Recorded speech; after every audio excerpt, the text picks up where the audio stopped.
Best Buy is busted for a racist training. A vote to change Ohio's state constitution might spell trouble for Republicans, and a prominent Democrat might leave their party. All of that and more today on Speechless, The Daily Show.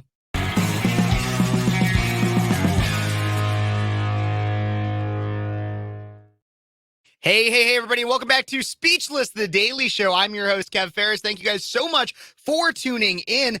Before I get into any of the big stories of the day, I do want to remind everybody, please don't forget to hit that like button right down there. It's that thumbs up. It's right down there. You can also subscribe to the channel. Make sure you put that notification bell to all, because we know ScrewTube likes to make sure that my videos don't get shown to people because they don't want you actually knowing this news. All those liberals over at Goggle I got to mispronounce it so that they can't figure it out in their algorithm. But you can also comment. Let me know everything that you think about what I'm talking about today. And don't forget to share this video or this channel with your friends. I'd really appreciate it. Or your enemies. Let's see what they think about it. Everybody, let's get right on into it. Big story today.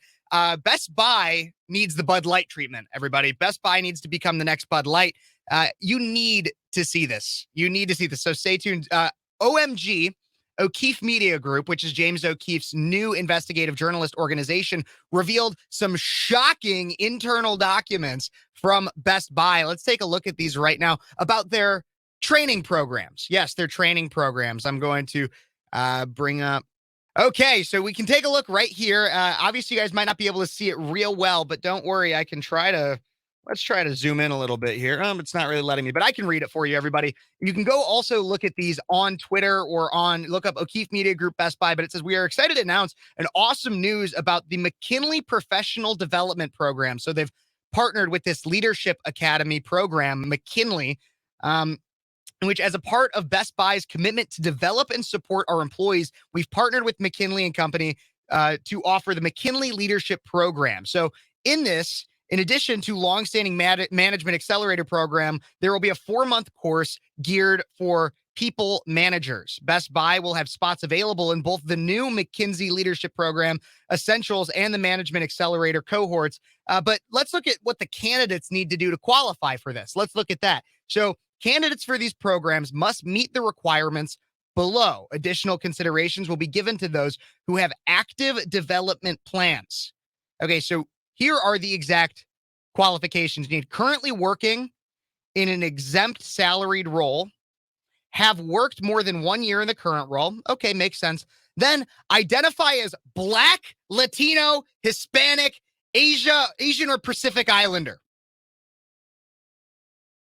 And then able to commit to the following to participate. And it's like 3 hours per week for 3 months or 3 hours per week for 4 months. So no white people allowed for this leadership training. No. No white people allowed is what Best Buy has to say. And then in their application submission, it even asks down here, it asks which race do you identify with, or it says which cohort do you identify, Black, Hispanic, or Asian or Pacific Islander, and no option for white. So everybody, Best Buy is 100% racist. That's what I'm learning today. I don't know about you all, but yeah, Best Buy is racist. And isn't it absolutely absurd that this is the world we live in, where it has to get this leadership opportunity through Best Buy, you have to meet a qualification of what skin color you have.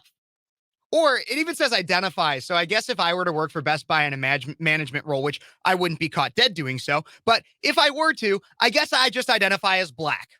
And heck, why don't we tack woman on there at this point?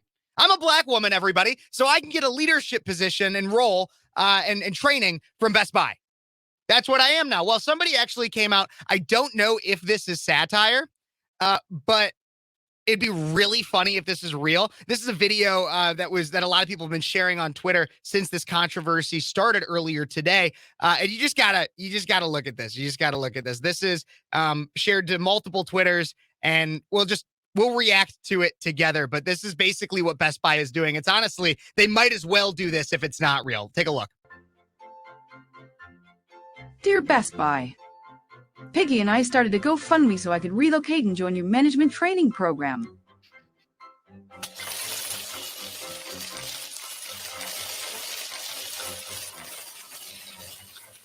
How's that sound?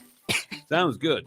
But remember, our management training program is only open to non-whites. Here at Best Buy, we believe in diversity. And as you know, diversity means the less white people, the better. As you know, diversity means the less white people, the better. That's basically what Best Buy is saying through this management training program. No white people allowed. You're not allowed to get a leadership academy, go to a leadership academy if you're a white person. Nope, because diversity, and this is the way that it works on college campuses, and it really works to the left across our country. The way that it works is that if you are white, you don't count in the diversity spectrum. If you're white, you don't count in the diversity spectrum because all they care about is how you look.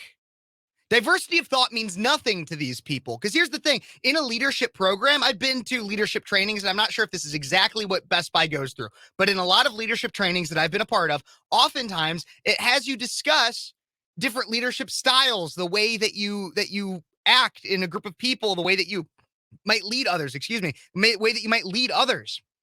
And so if that's the kind of thing that you're discussing, wouldn't you care about the diversity of thought? Wouldn't you care about having honest discussion with your employees and allowing for a multitude of ideas? That multitude of ideas, yeah, you're going to want people of different ethnic backgrounds because that definitely can bring a different perspective in terms of the communities that they were raised in, how they were raised potentially. Like, yeah, there's different traditions that can come from different ethnic backgrounds. All of that said, though, a white person can also have a differing viewpoint of the world. And it's crazy that in 2023, I have to say this, but your race does not necessarily determine your ideology. Your race does not determine your ideology. Your race does not determine how you think. However, if you're going to discuss diversity, white people aren't diverse. They can't bring anything new to the table. I'm surprised, however, because this is not intersectional of them. This is, if anything, they need to take this further. Best Buy needs to take this further because right now they're saying no white people. Well, what about all those straight people in there, right? Straight people are not diverse. Or all you darn cisgenders. Let's get you cisgenders out of the training program. All we want are people of color that are trans and not straight. And then heck, get the men out of there too. So all you're going to have is men who cross-dress as women that are people of color and gay. That's what Best Buy needs. If you want to have a truly diverse Best Buy, I'd love to be able to just walk into a Best Buy and it's like all of these pride people and they're all different colors, different shades. No white people, though. No white people. Gosh darn, Irish, Italians, Polacks, Europeans, get out of here. We don't want you. That's what Best Buy's saying. Just take it that step further, Best Buy, at this point. Because I can tell you, you already sold a lot of overpriced shit beforehand. Can't say that on the radio, but I can say it on YouTube. You already sell a lot of overpriced shit as is. All I use you for is to go usually ask somebody a question about a product so I can buy it on Amazon at 10% less. So screw you, Best Buy, and everybody give Best Buy the Bud Light treatment because they are they are racist. You know that Supreme Court ruling that we just had a few months ago? Honestly, it was only like a month ago now. Just about a month ago. That said, you can't have affirmative action through colleges in an application. You can't consider somebody, it's not about somebody's race. It's got to be based on their merit. Yeah, well, that's only for colleges. I'll give it. I mean, so this isn't necessarily violating. Well, honestly, you could make the argument that this violates a discrimination clause in the law. And I think somebody should, because then potentially what should happen, somebody should sue Best Buy for discrimination, saying that they're a white person that wants to attend this leadership training and they will not be allowed to because they do not identify as Black, Hispanic, or Asian Pacific Islander. So they should sue Best Buy for that. And then hopefully that would continuously go through appeals, eventually go to the Supreme Court, and then ideally strike down affirmative action at the business level, in the corporate level. That would be the best option. So everybody, yes, as I conclude this story, let's Bud Light Best Buy, screw them, tank them. I'm pretty sure they've probably already lost a lot just due to the existence of Amazon. But yeah, screw them. They're done to me. They're dead to me. You're the worst buy. Best Buy's worst buy. Okay, everybody, we got other stories to cover here, and so I do want to make sure, as I remind everybody, if you're just tuning into the premiere, my name is Kev Phares. You're watching Speechless. I'm a 22-year-old conservative college student out of Central Illinois, host of Speechless on Cities 92.9. But this is my daily show. Don't forget to like the video, subscribe to the channel, comment what you're thinking about everything, and share it with your friends if you got any. Next story out of Fox News.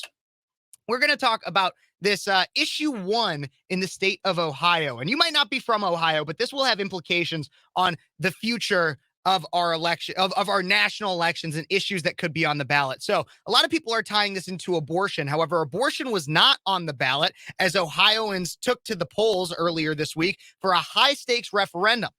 But the contentious issue was clearly on the mind of voters in the Republican-dominated state's special election Tuesday. Ohio's state issue 1 became a proxy battle over abortion before it was convincingly rejected by voters on Tuesday, defeating an attempt by Republican lawmakers to make it more difficult for the public to propose and approve changes to the Buckeye State's constitution. Now, I am not from Ohio. I am from Illinois. I do have an uncle that actually lives in Ohio, though, in case anyone was wondering. But I have some friends from Ohio, youth conservative activists, and Ohio residents. My friends, Alex and John Dawood, they are here to talk with me a little bit more about what this means for Ohio. How you doing, everybody? Make sure your mics are unmuted as well. Yep, I think we're good here. Yeah, we're all good here. There are my friends. They are twins, in case anyone was wondering. So let's just start off because you guys are Ohio residents. You guys around what part? Don't obviously give like your address or anything, but around what part of Ohio are you guys from? No, Northeast Ohio, so kind of around Cuyahoga County, which is actually one of the pivotal counties in regards to issue 1. So we're very close to Lake Erie. You're about a 15-minute drive from there. And to clarify, just for anyone who's not familiar with what's in what county, we live a little ways outside of Cleveland. So if you know what Cleveland is, just imagine that. Yeah. And you guys go to college in Ohio as well, right? That's right. Yes, we go to the College of Worcester, which is in Warren County, which is about an hour south from here. Awesome. And so let's break this down. So you guys are from Ohio, you're college students. What was issue 1? A lot of people are bringing it about abortion. We'll talk about that a little bit. But for everybody watching, can you just break down what issue 1 was in Ohio? Sure. So fundamentally, you're exactly right. As you said earlier, it really does not have anything to do with abortion, like in terms of like what's actually written in issue 1. Mm-hmm. So state issue 1 or issue 1 is an amendment that aims to elevate the standard of qualifying and passing a constitutional amendment in the state of Ohio. So I think the best way to explain like what's in it is just by saying what does it mean when you vote yes on it, and then what does it mean if you vote no? Gotcha. So let's take the 3 points of contention here. So if you vote yes to issue 1, that means you're raising the required majority for the passage of an amendment in the Constitution from 50% plus 1 to 60%. So it takes 60% of the vote to actually pass an amendment to the Constitution. Second, instead of requiring signatures to initiate the amendment from 44 counties in Ohio, said voting yes on issue 1 would require all 88 counties. Or signatures from all 88 counties in order to actually initiate the process of that amendment. And then finally, it also eliminates the 10-day cure period for gathering signatures on initiated amendments. So that just means, let's just say you have like some invalid ballots for whatever reason. Basically, you don't get a chance to alter the ballots. You don't get a chance to redo any ballots. It just eliminates that cure period completely. So then basically voting no for it just makes it so nothing actually changes. So it would, if you voted no, it would stay the 50 plus 1 majority. It would stay remaining. You only need 44 counties for signatures. And then there would just remain that 10-day cure period. Mm-hmm. And so it did fail. And so it stayed the same. But what was the purpose of proposing this in the first place? Well, I think that very much depends on what narrative you're looking at. Okay. Right. So let's take the left, for example. The narrative that's being pushed through is the point is to undermine democracy. That's always the whole thing. It's always about undermining your democracy, right? It violates the sacred principle of one person, one vote. Mm-hmm. And so the point is to just make it harder for anyone to put anything in the Constitution. But then the right puts it like, we're just trying to make it so every county actually has some voting power. Right. So you could make the argument that though it doesn't undermine one person, one vote. That's not the case. It's definitely designed to make it so every county actually does like have a chance, like actually have a voice.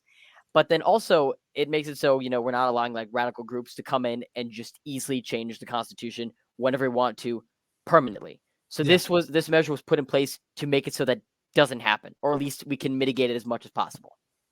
All right, that makes a little bit more sense, because when I was trying to read about it, I was seeing everybody's making it about abortion. And so when I was reading a little bit more about it and I learned a little bit about what you were just talking about, it made a bit more sense, because there's an abortion constitutional amendment being proposed in November. Tell me a little bit more about what that is and how it ties into this Amendment 1. All right. So the issue, so as you were mentioning, like a lot of this bill, which has nothing to do with abortion, was put in the context of it to sort of like justify the ruling of it toward the end. So when the abortion bill itself is meant to amend a bill that's currently under judicial review in Ohio that I think was passed in 2019. It was the bill that would allow for abortion to be banned after 6 weeks, which had actually been shot down by a local court sometime very recently. However, it's not really been set into Ohio law. So what this bill is going to do in November is that it's going to effectively give people their bodily autonomy, or whatever you want to call it. And the state's completely prohibited from interfering. But with that being said, the bill will still prohibit abortion after 22 to 24 weeks. So it's basically just widening the window, in which case that you're allowed to get an abortion. But even in that case, you are, the state is still completely neutered in terms of being able to do anything about it before then. So it's going to basically, a lot of pro-abortion or pro-abortion rights activist groups are saying that this is a huge win for them, as it, just gives them more time to decide whether or not they want the baby or not. But what the bill's in, like I said, it's kind of based on the bill that was passed in 2019 in order to keep it from ever really reaching Ohio law. So it's kind of going to be seen as like a roadmap in order to actually further the abortion movement in Ohio and other maybe Republican states as well, as in by kind of swaying the votes in the much darker blue counties in these states, as they consider to be like gems in the Democratic Party. So absolutely. So tie in a little bit more this issue 1 and how it relates to the abortion argument.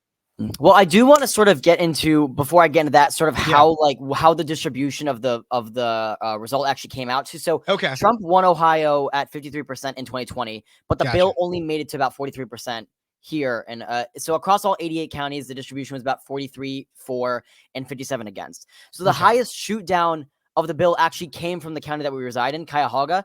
76% voted no on the issue in our county alone. And in the 8 Ohioan urban counties voted 65% against. The 7 suburban counties in Ohio were 55% against.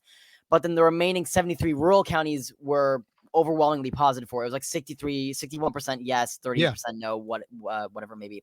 Now, a couple of the counties that were actually a little split on the issue were actually 2 very conservative counties: Warren County, which is where our school resides, and Butler County, which were only voted slightly less no than yes. It was like 47 to 49 respectively.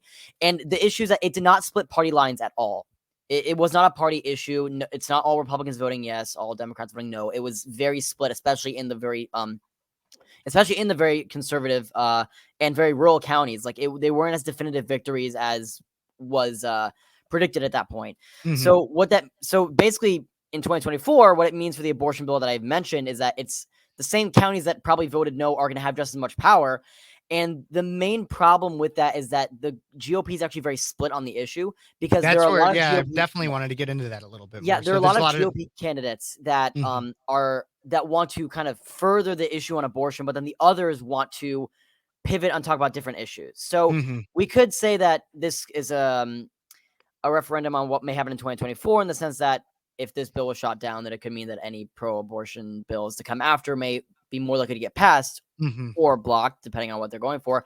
But with that being said, we could also still see more Republicans voting against that kind of bill later, but we're not really. But again, we don't know how the rural counties are going to vote in terms of their conservative values, because this bill didn't really, in my opinion, I didn't think the bill really split party lines, because I didn't think it was either a really conservative or a very liberal issue. I didn't see it as like an actual value issue, and it was more just the issue 1 that we're talking about, right? Yeah. Yes, I didn't see it as I didn't see it as an overwhelmingly Republican thing to say yes, or overwhelmingly Democrat to say no. I think the reason it was so split is because I think a lot of people wanted to see how it would affect bills later. But because abortion was put into it, that's why it became almost a party issue. It made it easier for people to say. It made more that dichotomy, because it's not a straightforward bill where it's like, oh, you either support abortion or you don't. It's more like, oh, well, how do you think that amendments should be added to the Constitution? Which your average person, I mean, like I'm in political science. You guys are obviously well steeped in conservative activism and politics,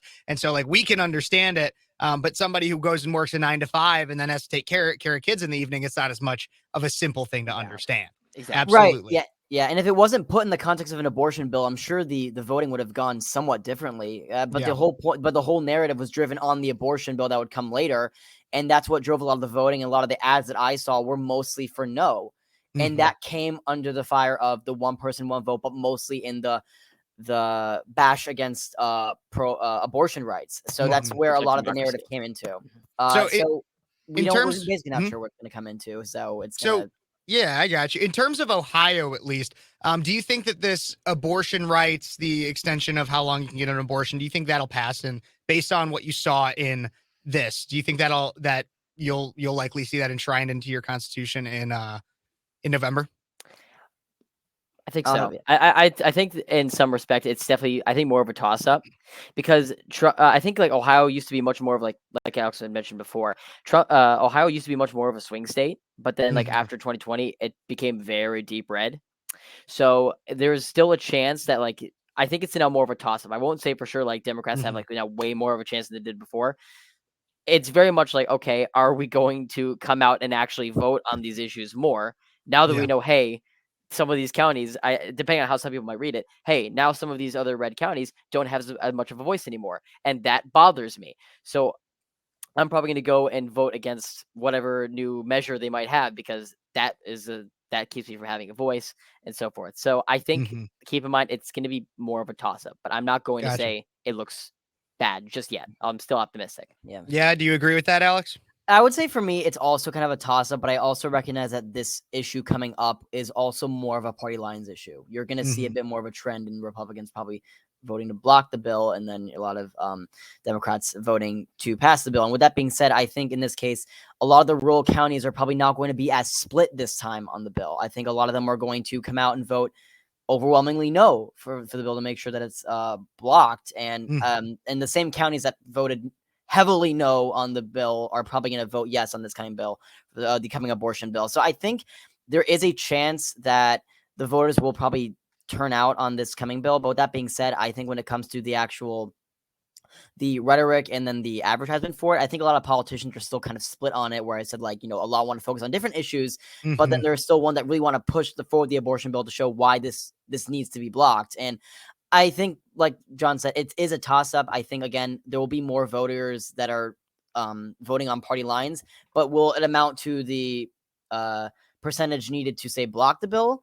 That's harder to tell, given that that issue one failed at a 14-point margin. It's kind of hard to say now, given the climate. Yeah, you're not 100% sure. Well, that's one thing that I've noticed, especially with the issue of abortion, is that you can get, it seems as though you can get some moderate Republicans towards the liberal side on that specific issue, especially based on the marketing, where oftentimes liberal and lefty institutions will push out messages saying Republicans hate women, pro-life people hate women. You need to be, if you're pro-rights, you need to be pro-abortion, all that kind of stuff.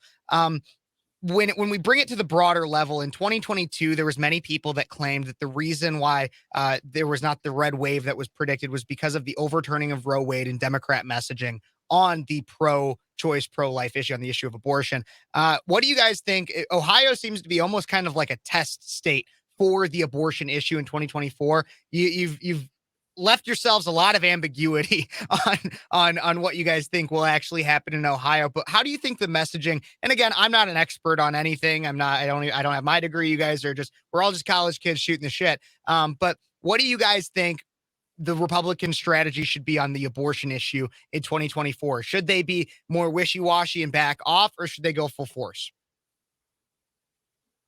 Well, I think that very much depends, because I think, just bring it back for 1 second, one of the main reasons I think why abortion was like so much at the forefront for issue one was because one of the drafts for the first one was basically saying abortion will be banned, I think, after like anytime after 6 weeks, and apparently like any I think we'd spoken about this before.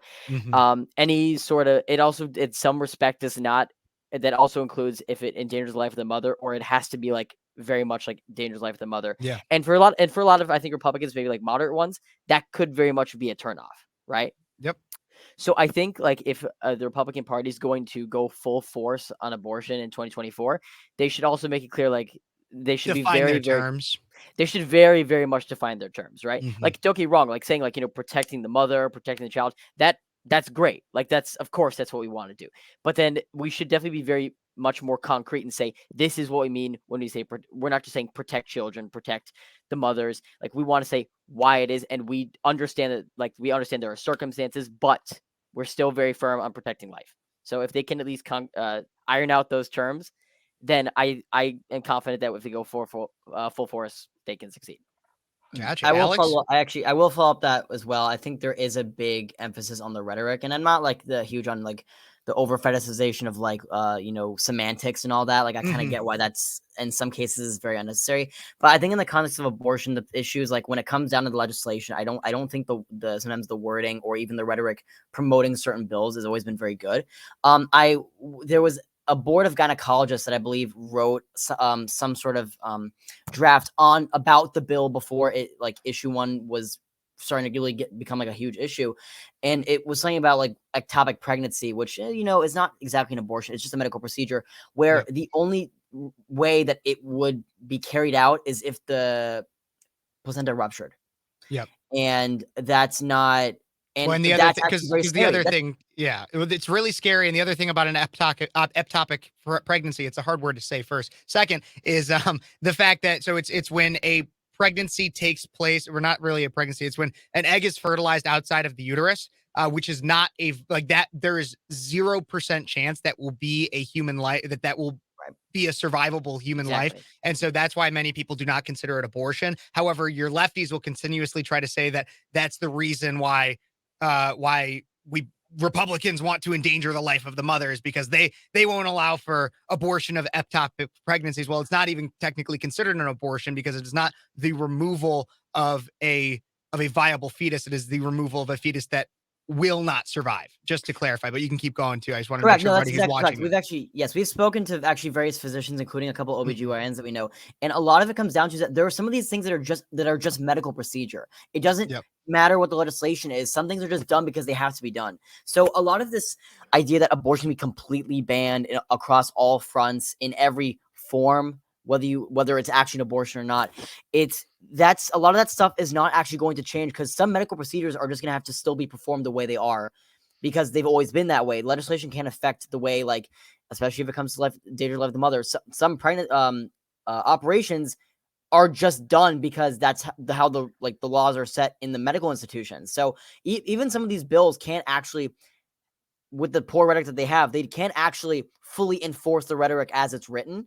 So when it comes down to it, a lot of the fears that come with some of these abortion bills, minus perhaps some of the bans, it doesn't really affect someone's individual right that much, or even at all in a lot of cases. So a lot of it's fear mongering. And I think and again, a lot of the issues with issue 1 is that a lot of people do not read what the bill actually did. And when it came down to the voting, a lot of people saw what the bills, both the abortion and the issue 1, what they're going to say. They read them for the first time at the ballot box. And that's what it comes down to, like being able to articulate what is actually being considered to be put into law, and then being able to either promote it or cover it up in a way that's actually honest, because a lot of the rhetoric hasn't been very honest, because there is no one 100% knows what they're for or against. And I think that's a lot of it comes down to the way it's being advertised and whatever narrative is trying to be, or what agenda is trying to be fulfilled, if you will. Absolutely. Well, guys, I really appreciate you coming on and giving me your Ohioan expertise. Any last words you have for everybody watching out there? Well, I guess other than do your own research, make sure you're reading from reliable sources, and before you go to the ballot box, you actually know what you're voting for. Then otherwise, I'm good here. I think just Yeah. thank you for having us on the Awesome. show. That's all I Oh, of want to course. say. Thank you. Thank you Stay guys so much. informed. You guys are 19, right? Both of you? 20. We're actually going to be 20. I'm 21 sorry. I'm in like 2 sorry weeks. about that. I wasn't totally remembering, but everybody, these are 20-year-old. I'm the 22-year-old, 20-year-old college, two 20-year-old college students, twins, that obviously have great heads on their shoulders. Thanks you, Alex and John, again for coming back on. Have a wonderful rest of your day, guys, and we'll be in touch for some future Ohio news. Thank you, guys. You got got it. it. Take care. Awesome. Appreciate you. Awesome. See you guys.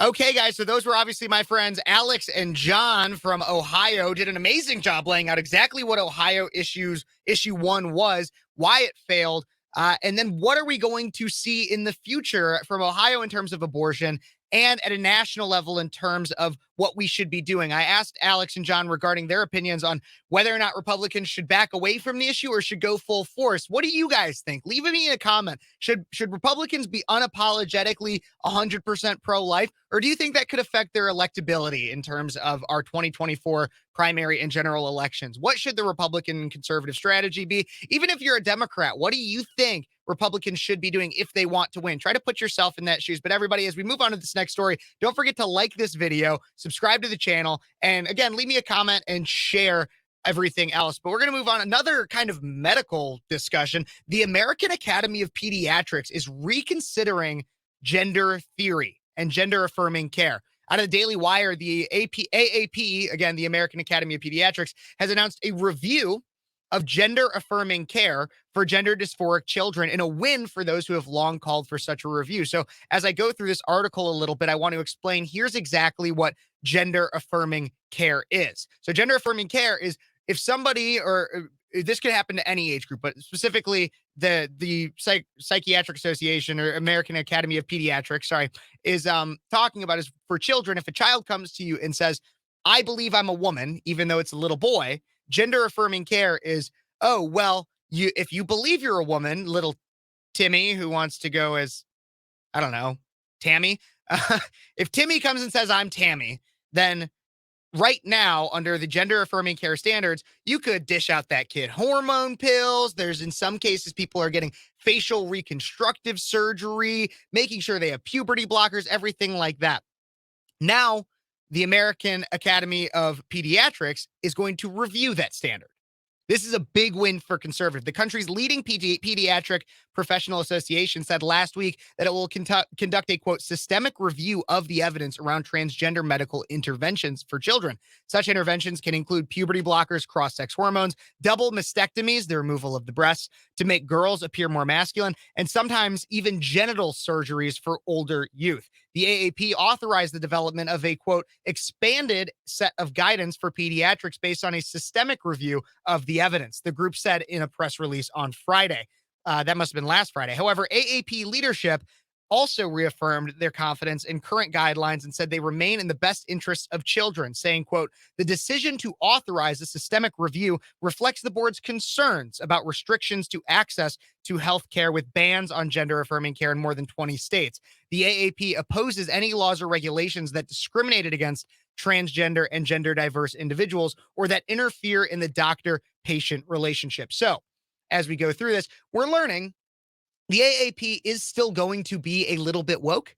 They obviously are saying we want to be affirming, we want to be nice. But the biggest win about this, guys, is I don't really care to an extent. If you want to preach the idea, okay, like you can tell a kid that they're a woman, it's still harmful. But if we can at least reverse it to where they're not recommending hormones, transitions, surgeries, puberty blockers, everything like that, that's at least a win in and of itself. Continuing, the AAP's current guidelines for pediatric transgender medical interventions include social affirmation of a child who identifies as the opposite gender, puberty blockers during puberty, cross-sex hormones from early adolescence onward, and top and bottom surgeries, typically for adults, but also for adolescents on a case-by-case basis. So you're hearing that right. They could, it's not common, but they could recommend a person under the age of 18 having their tits or pee-pee chopped off Seriously, other surgeries such as facial feminization can be considered for adolescents as well, the AAP guidelines say. Puberty blockers are dubbed reversible and cross-sex hormones as partially reversible, the AAP says. However, both puberty blockers and cross-sex hormones come with serious health risks. And many experts have also said that the effects of them are not entirely reversible. Puberty blockers can affect bone growth and density and cause sexual dysfunction, voice damage, and infertility, among other issues. Cross-sex hormones can cause infertility, deadly blood clots, heart attacks, increased cancer risks of breasts, ovaries, liver dysfunction, worsening psychological illness, and other serious conditions. So far, hundreds of teen girls in the U.S., some as young as the age of 12, have gotten elective gender-related double mastectomies, removal of the breast, to remove their healthy breasts over the last few years. And again, that's only hundreds, but it's hundreds more than we should be allowing.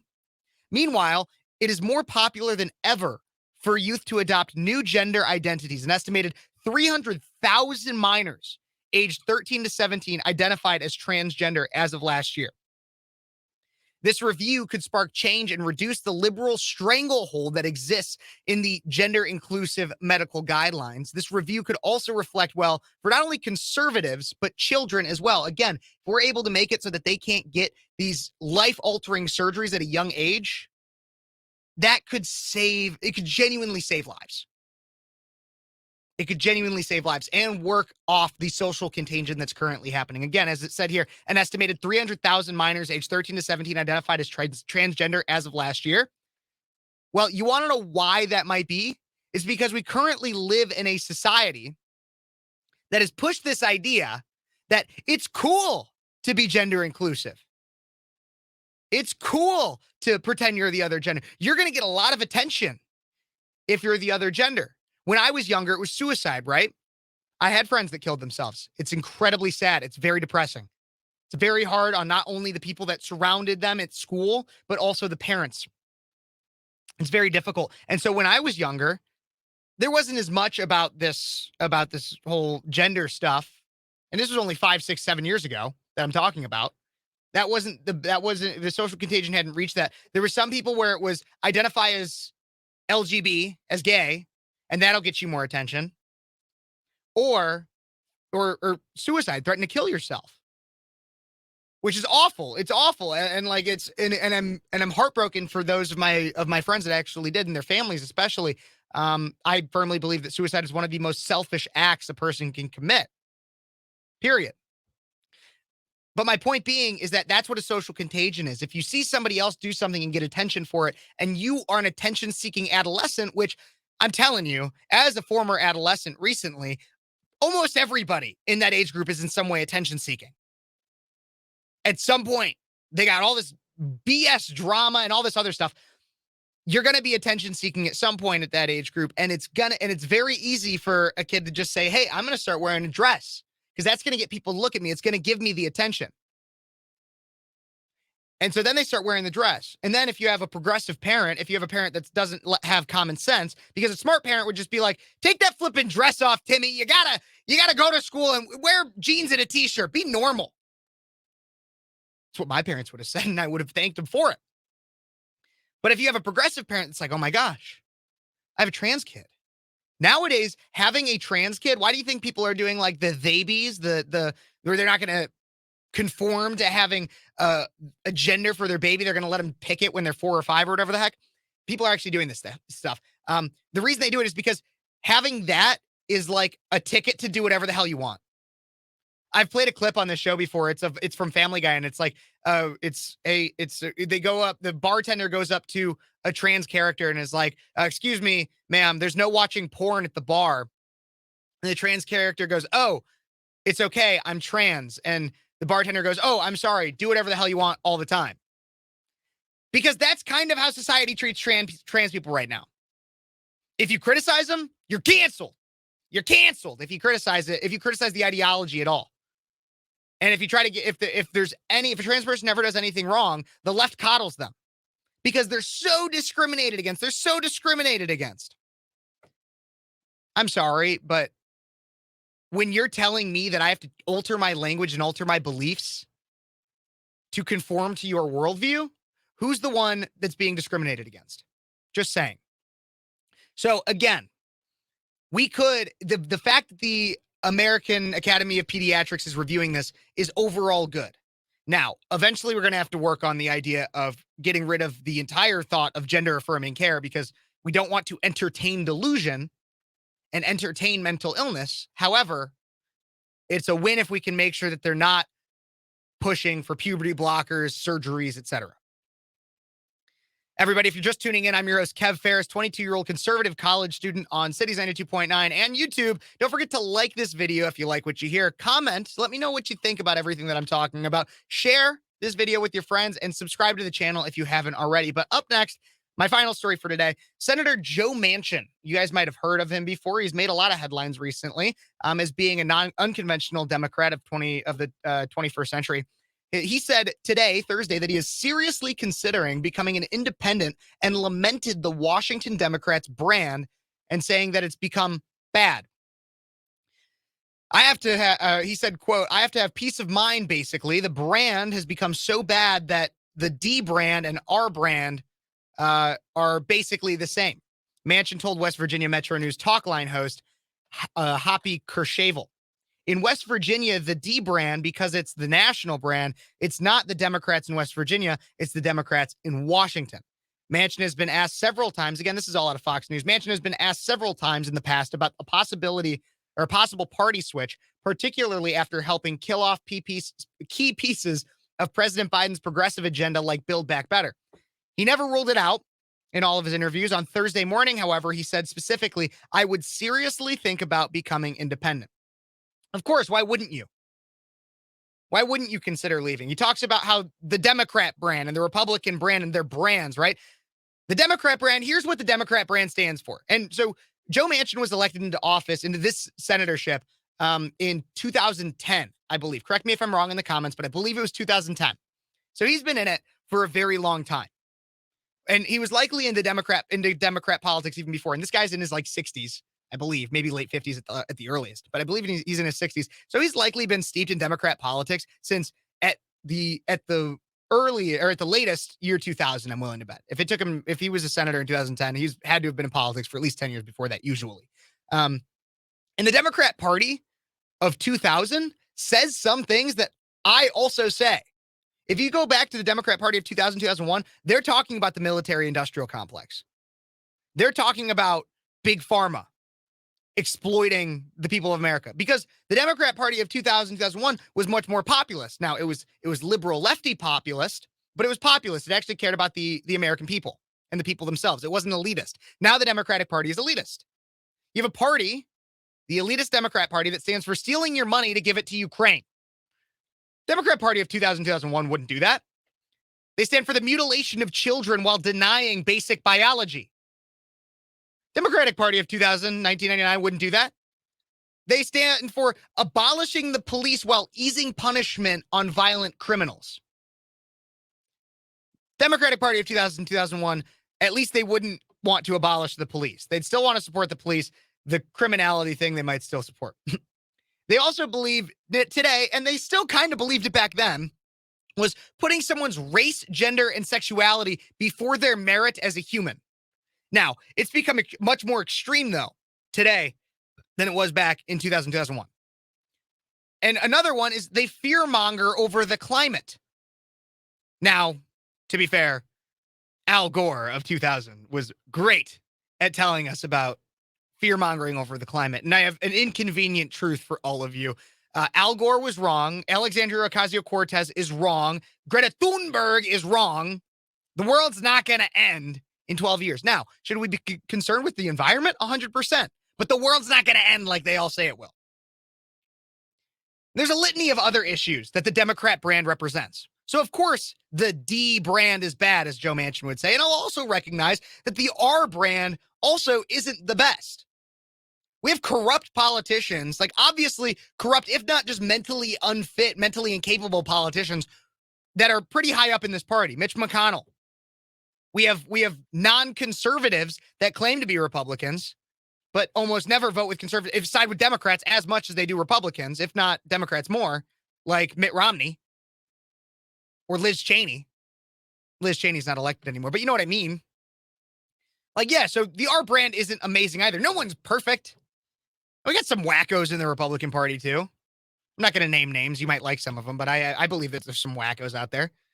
But yes, so the brands of the parties aren't great. This is why a lot of people are like, oh, well, like we should get rid of the two-party system. It's simply not going to happen with how much power each of our parties have.